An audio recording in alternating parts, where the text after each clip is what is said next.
68 तीर्थों का फल क्या है? 68 तीर्थों का फल क्यों कहा गया है कि अलग अलग तीर्थों पर जाओगे, अगर एक ही जगह उस गुरु को मान के उनके ज्ञान से उनके उपदेश को अगर हम अपना लेंगे और उनके अनुसार चलेंगे तो हमारा जीवन सफल हो जाएगा। 68 क्या, मैं कहता हूँ हजारों तीर्थों का फल वहाँ मिलता है। आप सभी को राधा स्वामी। देखिए, जो आज का सत्संग का विषय है उसमें महाराज ने बताया कि सतगुरु के चरणों में 68 तीर्थों का पुण्य मिलता है। अगर हम गुरु की सेवा करते हैं तो उससे हमारे पाप पुण्य कर्म कट जाते हैं और हमारे पुण्य रह जाते हैं। और साथ ही महाराज ने बताया कि जो इंसान सच्चे मन से गुरु के दरबार में जाता है, गुरु के सामने अरदास करता है, उस व्यक्ति का जीवन सार्थक बन जाता है। और ये बातें महाराज ने सत्संग में बहुत प्यारी प्यारी बताई है। जो बातें अगर हम अपनाते हैं तो हमारा जीवन सफल हो जाएगा, हमारे घर जीवन में सुखमयी और सुख आ जाएगा। तो चलिए, आपका कीमती समय लेते हुए सत्संग को शुरू करते हैं।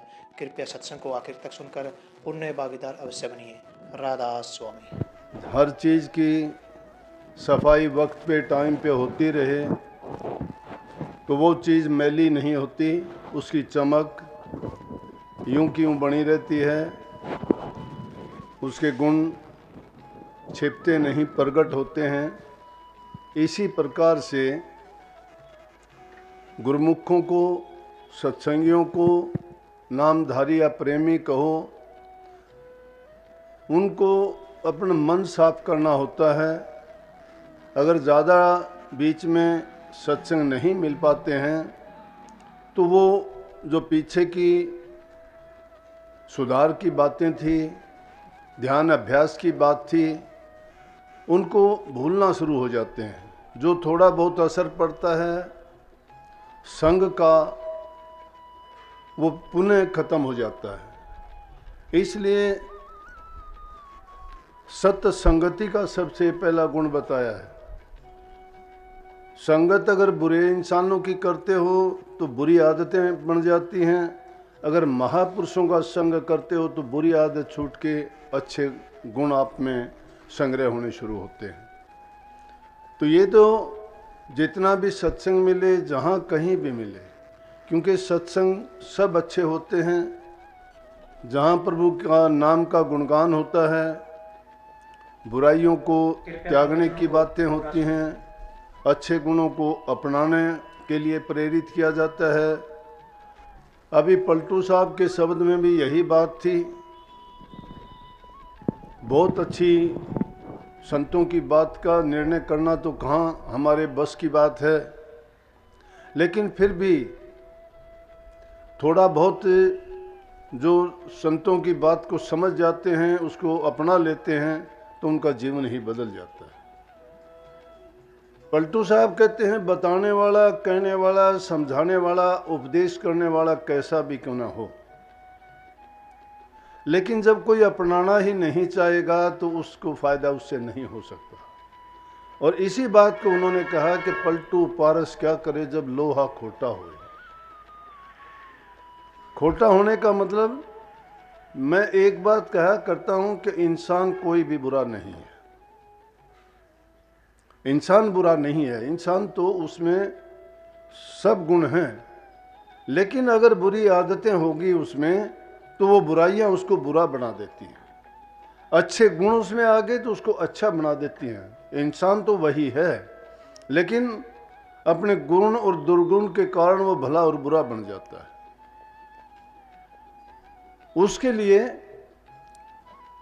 जिस प्रकार से परमात्मा या बारिश कहो, संतों का सत्संग कहो, सब लोगों के लिए समान रूप से होता है कि जीव उसको अपना के अपना कल्याण करे। लेकिन जो उसको अपनाना ही नहीं चाहता है तो संत क्या करेगा? पलटू साहब ने यही कहा है कि पलटू ने पारस का उदाहरण दिया। पारस एक ऐसा पत्थर होता है जिसको लोहे से छू दिया जाए तो सोना हो जाता है। जी महाराज जी। संतों ने तो इसको और भी अच्छे ढंग से कह दिया कि पारस को गुरु के समान नहीं मानते। उन्होंने कहा कि लेकिन जब लोहा ही खराब होगा तो पारस पत्थर क्या करेगा? उसको सोना कैसे बना देगा? इसी प्रकार से जो इंसान कोई सुधरना ही नहीं चाहता है तो संत उसको कैसे सुधार देंगे? लेकिन कबीर साहब ने इस बात को दूसरे अक्षरों में कहा है। वो कहते हैं कि गुरु में और पारस में यही अंतरो जान, वो लोहा कंचन करे गुरु कर ले आप समान। पारस पत्थर में तो दो गुण होते हैं पारस मणि में, कि अगर उसको घर में रखते हैं अंधेरे में भी उसमें चमक होती है, और लोहे छू जाए तो उसका सोना बना देती है। लेकिन कबीर साहब ने कहा है कि गुरु की बराबरी उसके बराबर नहीं लगानी चाहिए। गुरु जो चीज है उसका तो वर्णन करना ही बड़ा कठिन है। महापुरुषों ने क्या फरमाया है कि तीर्थ गए तो एक फल और संत मिले फल चार। संत मिलने से तीर्थ गए तो एक फल और गुरु संत मिले फल चार, और सतगुरु अगर मिल जाता तो उसके अनेक फल कहे कबीर विचार। तीर्थ पर जाने से एक ही मिलता है। हम सोचते हैं तीर्थ पे गए, स्नान किया, हमारे पापों को हमने धो डाला। हमारी आस्था है, हमारी श्रद्धा और यकीन ये कहता है कि अगर हम गंगा में स्नान करें, गंगा सागर में जाके स्नान करें, त्रिवेणी का स्नान करें, या और जितने भी तीर्थ हैं जहाँ जहाँ हम जाएं तो वहाँ अपने पापों को धो डालेंगे, वहाँ तो एक फल मिलेगा। लेकिन संत अगर मिल जाते, जिस प्रकार से सहजो भाई ने कहा था अभी थोड़ी देर पहले, ये भाई ने एक दुआ कहा था कि 68 तीर्थ गुरु चरण पर भी होता अखंड, सहजो ऐसा धाम नहीं सकल अंड ब्रह्मांड। कि सकल अंड और ब्रह्मांड में ऐसी जगह नहीं है जो सतगुरु के चरण में है। 68 तीर्थों का फल कहा है। 68 तीर्थों का फल क्यों कहा गया है कि अलग अलग तीर्थों पर जाओगे, अगर एक ही जगह उस गुरु को मान के उनके ज्ञान से, उनके उपदेश को अगर हम अपना लेंगे और उनके अनुसार चलेंगे तो हमारा जीवन सफल हो जाएगा। 68 क्या, मैं कहता हूँ हजारों तीर्थों का फल वहाँ मिलता है। तो और पर भी हो तो अखंड का मतलब वहाँ तो जब भी जाओगे तुम्हें हर प्रकार से सुख ही सुख है, लाभ ही लाभ है, गुण ही गुण है, उसमें किसी प्रकार का आपके लिए कोई कमी नहीं है। पर भी होने का मतलब है कि वो हर प्रकार से तुम्हारे अंधकार को, अज्ञान को, भ्रमों को मिटा देगा। पर भी होने का मतलब है सूर्य उदय होने को पर भी कहते हैं, और वो प्रभु का टाइम जो होता है उसको सबसे उत्तम मानते हैं, क्योंकि रात के अंधेरे के बीत जाने के बाद पुनः जो प्रकाश दिखाई देता है तो उसको देख के दिलों में उमंग होती है, क्योंकि प्रकाश के बिना कोई भी जीव का जीवन संभव नहीं है। तो उसको प्रभु कहा है, सबसे उत्तम समय कहा है। संतों ने तो उसको भजन के लिए, प्रभु को याद करने के लिए, और जो भी भक्ति में लगे हुए लोग हैं उसको ब्रह्म मुहूर्त का नाम देके उस वक्त में अपने ध्यान को जब लगाते हैं तो मन की वृत्ति एकाग्र बहुत शीघ्र होती है। तो इसलिए कहा है कि उन तीर्थों पर जाने से जो फल मिलता है वो गुरु के चरणों में सहज में ही मिल जाता है सब कुछ। तो कहा है कि गुरु और पारस में अंतर है। पारस पत्थर तो सिर्फ लोहे को सोना बना सकता है, अगर उसमें भी पलटू साहब कहते खोट होगा तो सोना नहीं बन सकता, अगर लोहे में भी खोट होगा तो भी सोना नहीं बन सकता। इसी प्रकार से अगर शिष्य भी गुरु से पर्दा रख लेता है या गुरु की बात को अपनाता नहीं है तो उसका शिष्य का खोट माना जाएगा, तो वो भी उसी प्रकार से नहीं बदल सकता जैसे पलटू साहब ने कहा है। तो कबीर साहब तो कहते हैं कि गुरु शिष्य को वैसा ही बना देगा जैसा आप है। उसमें ये अंतर क्यों है कि वो जड़ चीज है, गुरु चेतन है। चेतन के पास जाओगे वो आपको चेतन कर देगा, जड़ चीज से आप कभी चेतन नहीं हो सकते।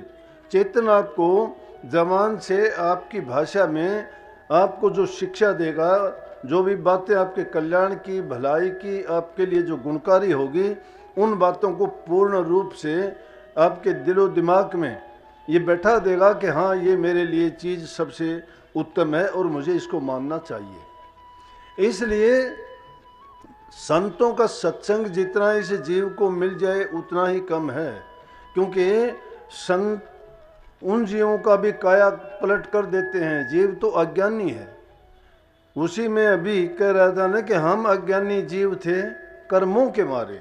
ये सभी जीव कर्मों के मारे हुए हैं। एक नहीं, कर्म के बस दुनिया में आए हैं। अज्ञानी क्यों हैं, हमें ये ज्ञान नहीं है। ये ज्ञान इस जीव को होता कि किस जन्म में हम क्या थे, किसके साथ हमारे क्या संबंध थे, वहाँ हमने कौन कौन से काम किए थे, उन कामों के करने के कारण उनका परिणाम और नतीजा क्या हुआ, और उस नतीजे के कारण अब हमें भोगने पड़ते हैं। ये बात याद नहीं है हमें। इसीलिए कहा कि हम अज्ञानी जीव थे, कर्मों के मारे हुए थे। लेकिन अब जब आपकी शरण मिले हैं तो हमारे सारे दुख मिट गए। क्यों मिट गए? गुरु शिष्य का अज्ञान मिटा देता है। अब अज्ञान और भ्रम किसके? अगर कोई जिद करता है उसके नहीं मिट सकते। जो अपने दिल को खोल के जाता है और सही मायने में ये चाहता है कि मेरा कल्याण हो, और जो चीज़ उसको बताई जाती है उस पर पूर्ण रूप से विश्वास यकीन करके अगर वो काम करता है तो निश्चित रूप से उनके सब भ्रम निकल जाते हैं। परंतु उसके लिए शर्तें हैं। हमारे हिंदुस्तान में धर्म के प्रति जो लोगों की आस्था है दुनिया में कहीं भी नहीं है।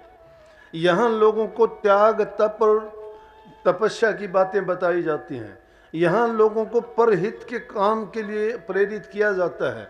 यहाँ लोगों की सेवा और प्रेम की भावना इसलिए बताई जाती है ताकि वो सब जीवों में उस प्रभु के रूप को समझें, उन सभी आत्माओं को ये माने ये उसी परमात्मा की अंश है जिसके हम हैं।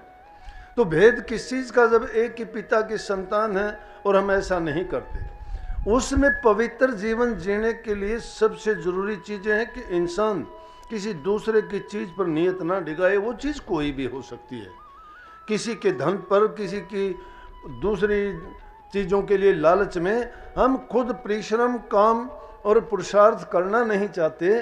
और एक इंसान ने जिसने पुरुषार्थ किया है, मेहनत किया है और उसने उन चीज़ों को अर्जित किया है, हम उसको सहज भाव में चोरी से, हेरा फेरी से उसको लेके क्या अपने जीवन में सुख भोग सकते हैं?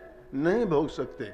संतों ने इसी चीज़ का प्रचार किया कि अपने जीवन को पाक, साफ और पवित्र जब तक नहीं बनाते हो तब तक इंसान का चोला लेने का हमें कोई फायदा नहीं है। अनेक उदाहरण ऐसे भरे हुए हैं हमारे देश में। संत और महात्माओं में इस बात को प्रमाणित करके दिखाया कि प्रभु के नाम में जो शक्ति है, जो शांति है, जो संतोष है, वो दुनिया के किसी पदार्थ में नहीं है। और जिनकी समझ में आया उन लोगों ने तो अपने दुनिया के सुख, वैभव और सारी चीज़ों को तिलांजलि दे के प्रभु की भक्ति में लगे। अगर उन्होंने दुनियादारी के काम में भी रहे तो वहाँ भी उन्होंने ईमानदारी, सच्चाई और प्रभु को समक्ष रख के, जो मालिक को हमेशा अपने सामने रख के काम करता है, वो गलती नहीं कर सकता, वो डरता है। दो ही चीज़ों से आदमी डरता है ना, कि कबीर कहे कमाल से दो बातें कर ले, के साहिब की बंदगी क्या भूखे को कुछ दे। भूखे कुछ देने का मतलब है कि आप दूसरों के लिए सर्वजन हित के काम करो, दूसरे के भलाई के काम, परहित के। पहले भी ये हमारे शास्त्रों में है लेख, रामायण में है, परहित समान धर्म नहीं कोई। दूसरे के हित के समान कोई धर्म ही नहीं है। दूसरे का जब हित करते हैं तो कबीर साहब भी यही बात कहते हैं। अब कमाल से अपने शिष्य से, अपने पुत्र से, दोनों ही नाते हैं, उनसे कहते हैं कि कमाल अगर तू कल्याण चाहता है अपना तो दो बातें कर ले सिर्फ। नंबर एक, या तो साहिब की बंदगी कर। अगर उसे बंदगी करने में तुझे कुछ कठिनता है, कोई परेशानियां हैं, तो भूखे आदमी को, ज़रूरतमंद आदमी को मदद कर। भूखा रोटी का भूखा नहीं। जिस इंसान का शरीर ठीक नहीं है उसकी मदद करते हो, वो भी उसकी आप सहायता करते हो, वो भी भूखा मानो। किसी चीज़ से, किसी पदार्थ का, किसी चीज़ के लिए भी वो भूखा हो सकता है। गरीब को कपड़ा नहीं मिलता, गरीब को रोटी नहीं मिलती, किसी बीमार को दवाई नहीं मिलती, किसी का कोई सहारा नहीं है, ये भूखा है। उसके पास धन चाहे कितना भी क्यों ना हो, वो भी भूखा है। लेकिन उसकी अगर हम मदद करते हैं तो समझो कि हम धर्म के रास्ते पर चलते हैं, भक्ति के मार्ग में चलते हैं, प्रभु की ओर हम बढ़ते जा रहे हैं, जो हमारा उद्देश्य था मनुष्य जीवन योनि पाने का और इसको सफल बनाने का। इसलिए ऐसे ऐसे राजाओं की कहानी आप अगर सुनोगे तो हमारे जीवन को बदल के रख देगी। जब तक हमें उन चीज़ों से हमें प्रेरणा लेनी चाहिए, शिक्षा लेनी चाहिए। सत्संग को पूरा सुनने के लिए आपका बहुत बहुत धन्यवाद। हम आशा करते हैं आपने सत्संग को बड़ा ही ध्यान से सुना होगा। जैसा कि प्यारे साध संगत जी, आपने सत्संग में सुना कि महाराज ने बताया कि अगर हम सतगुरु के चरणों में रहते हैं, उनकी बातों को मानते हैं, उनकी आज्ञा का पालन करते हैं, तो किस तरह हमारे जीवन में आने वाली कठिनाइयाँ मुसीबतें दूर हो जाती है और किस तरह हमारा जीवन सार्थक बन जाता है। और साथ ही महाराज ने जैसा कि बताया कि हमें सच्चा सत्संग बनने के लिए क्या क्या करना चाहिए, किन गुणों को अपनाना चाहिए और किन अवगुणों को त्यागना चाहिए। तो कृपया महाराज जी की इन बातों को आप फॉलो अवश्य कीजिए और इन बातों को आप अपने जीवन में अवश्य उतारिए और अपने जीवन को सार्थक और सफल अवश्य बनाइए। और साथ ही अगर आपको सत्संग अच्छा लगा तो कमेंट बॉक्स में राधा स्वामी लिखकर पुण्य भागीदार अवश्य बनिए। मिलते हैं जल्दी एक और नए और बहुत ही प्यारे सत्संग के साथ। तब तक के लिए राधा स्वामी।